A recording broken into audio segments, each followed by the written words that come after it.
Desde que llegó el presidente Chávez, ya se sabía que el juego iba a ser duro.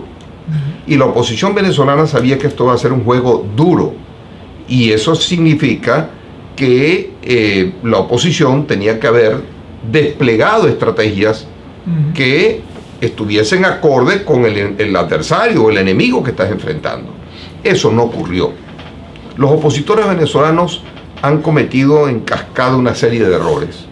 Y esto que ocurrió el 15 de octubre no es más que la consecuencia natural de todos esos errores, que tienen una falla de origen. Y la falla de origen es que los políticos venezolanos, en primer lugar, no han sabido caracterizar correctamente a su adversario, al llamado chavismo. Todavía a estas alturas, después de... A estas alturas todavía no lo han hecho. Por lo tanto, todas las estrategias que diseñen para enfrentar a ese adversario van a estar equivocadas, porque ¿cómo tú puedes ir a la guerra sin contar los cañones, por ejemplo? ¿Cómo puedes ir a la guerra sin saber quiénes son tus adversarios? ¿Cómo se organizan tus adversarios? ¿Cuáles son sus propósitos? Cuando un político de oposición lanza la idea de que el presidente de la República se va a ir porque el Parlamento Nacional, el nuevo Parlamento, es mayoritariamente opositor, entonces sacan una ley donde dicen que el presidente se tiene que ir, y de verdad creen que se va a ir.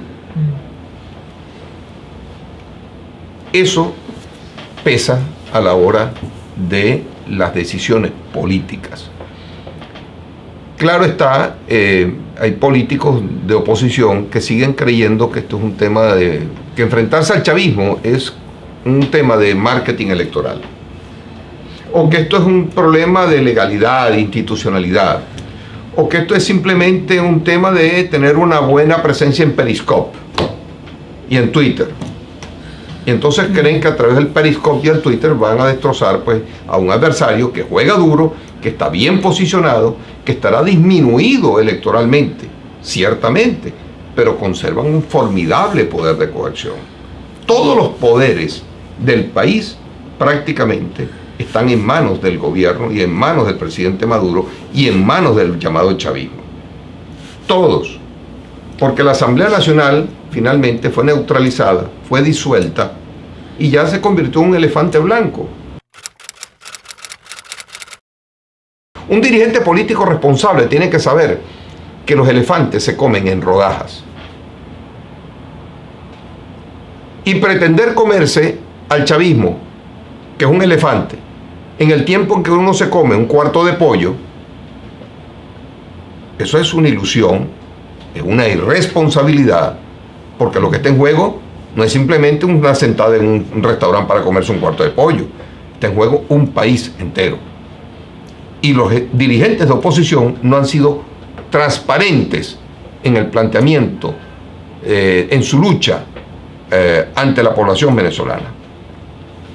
Cuando tú creas esa expectativa y no se da, tú lo que estás exponiendo al país a un estado de desesperanza gigantesco. Y eso fue lo que pasó exactamente. En primer lugar, cuando fracasó la salida, se le creó esperanza a la gente y el resultado de eso fue que 1 millón de venezolanos se fueron del país. Fue la primera gran oleada. Y la segunda gran oleada se produce cuando fracasa el referéndum revocatorio, el intento por un referéndum revocatorio, y luego fracasa, ahora fracasó ¿cómo se llama? El llamado a la rebelión en el mes de marzo, abril de este año. ¿Qué ocurre?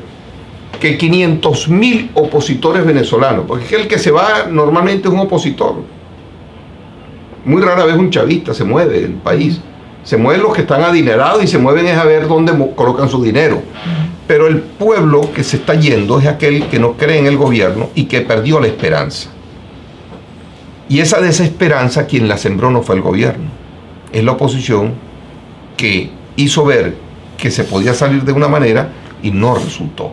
Porque si la gente sabe que está ante una agenda bien programada, bien estructurada, con victorias progresivas, porque te estás comiendo el elefante en rodajas, el pueblo termina comprendiendo y aceptándolo.